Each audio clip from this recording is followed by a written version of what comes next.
This is a quote from an author who is a vicar of a Church of England parish. Hysterical women, they were probably thinking, idle tale. The apostles, ever so practical, told them. I like to imagine the scene, the women excitedly telling about the empty tomb, the discarded linens, Jesus' body gone. I wonder why the rest didn't at least get angry. Has someone stolen the body and gone to see? But Peter, perhaps the most impulsive of the apostles, got it right.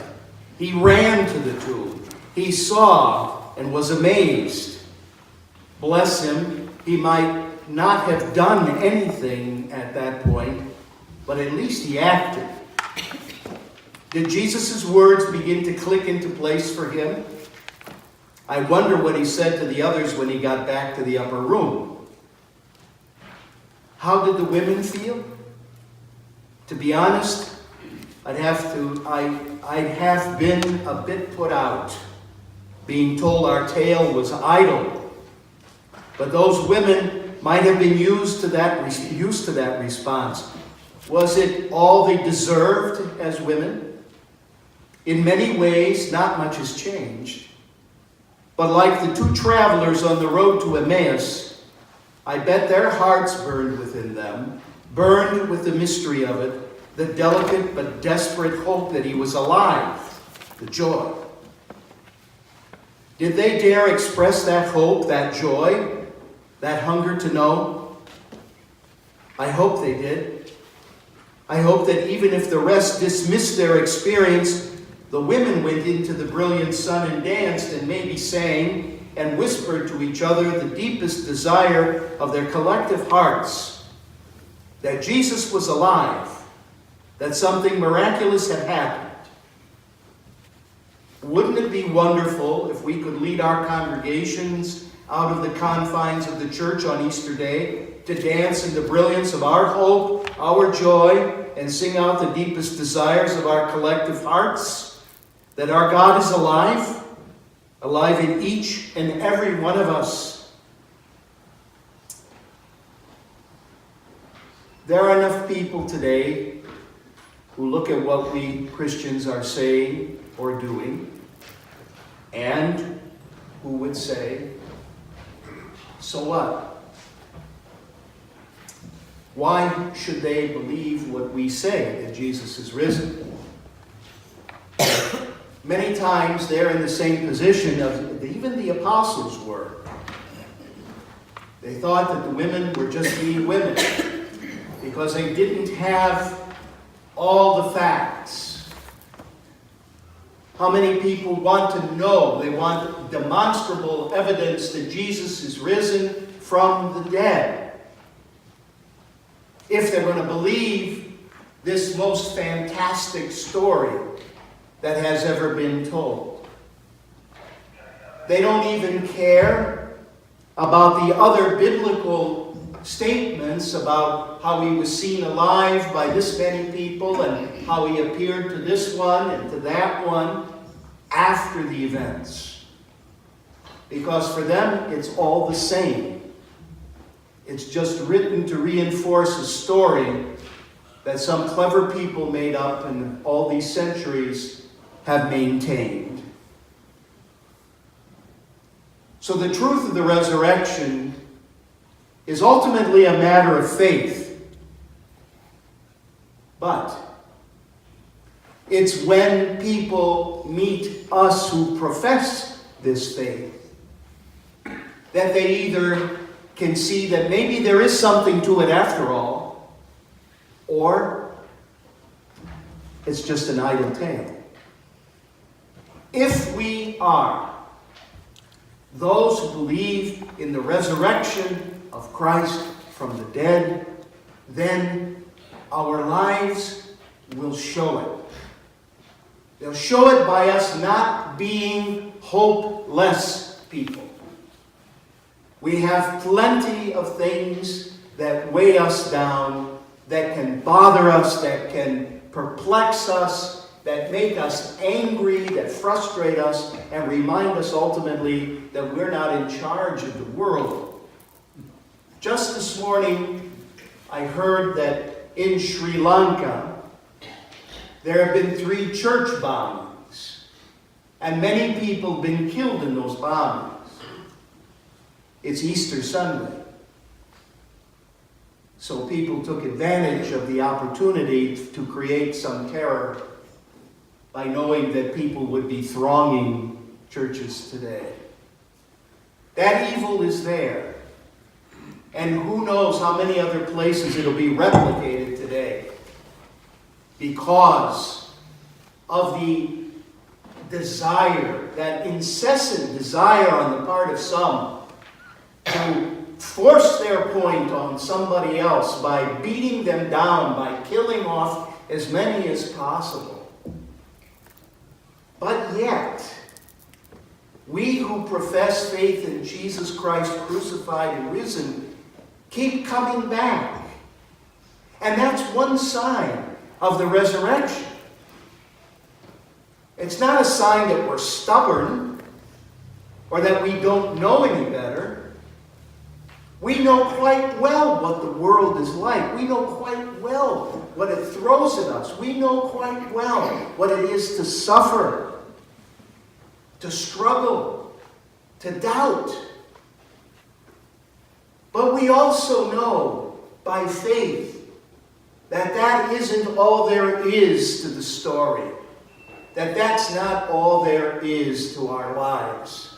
That that's not all there is to being human. Because life beats out death. Life wins. Love wins. Death has been defeated. It doesn't go away. We all will die. But it doesn't get the last word. And neither does hatred or violence or anything else that the world or life throws at us. Even violence, even if it takes away our own life. We have been created by God to live eternally, and by Christ's life, His teaching, His death, and His resurrection, we have the hope, the promise, and the strength to live in this world as signs of hope, and to not be crushed by what goes on. Some of us see the senior side of life on a more regular basis. Some of us see people at their worst. And yet we also see people at their best. We see people like this morning here who put others before themselves. And all of you, in loving your spouses and loving your children and loving the people who are around you and even people that you don't know.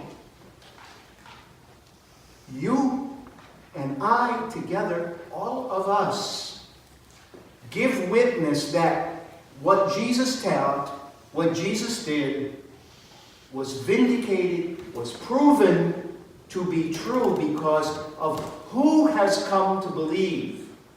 The billions of people who have believed over the centuries and who continue to believe and to persist in that belief and to live it day in and day out in selfless love and service and compassion and mercy. That's how we prove that Christ is alive. Easter, for most people, is a day, and then we slide back to normal, just like Christmas. But the truth that's celebrated, the truth that we proclaim, goes on and on and on. And we're the ones that continue to invite people to believe it, to trust in it, to know that it's the real deal. I want to conclude by sharing these words which come from the resurrection homily of St. John Chrysostom. And he died in the year 407.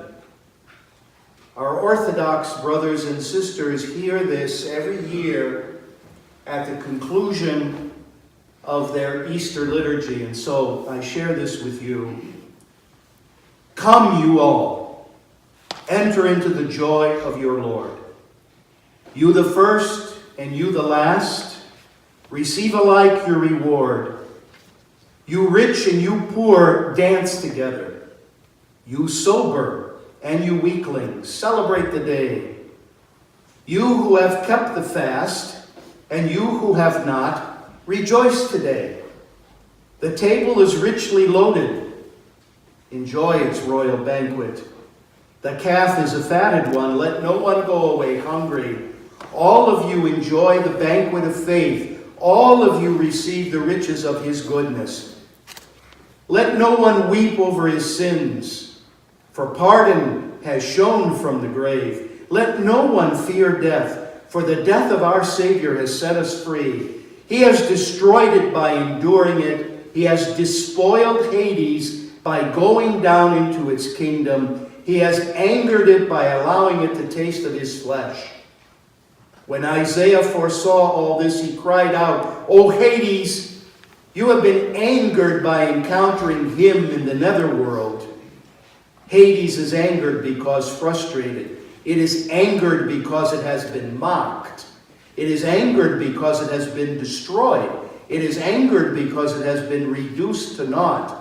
It is angered because it is now captive. It seized the body, and lo, it discovered God.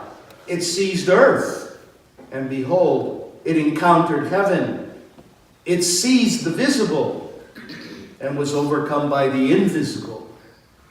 O death, where is your sting? O Hades, where is your victory? Christ is risen, and you are abolished. Christ is risen, and the demons are cast down.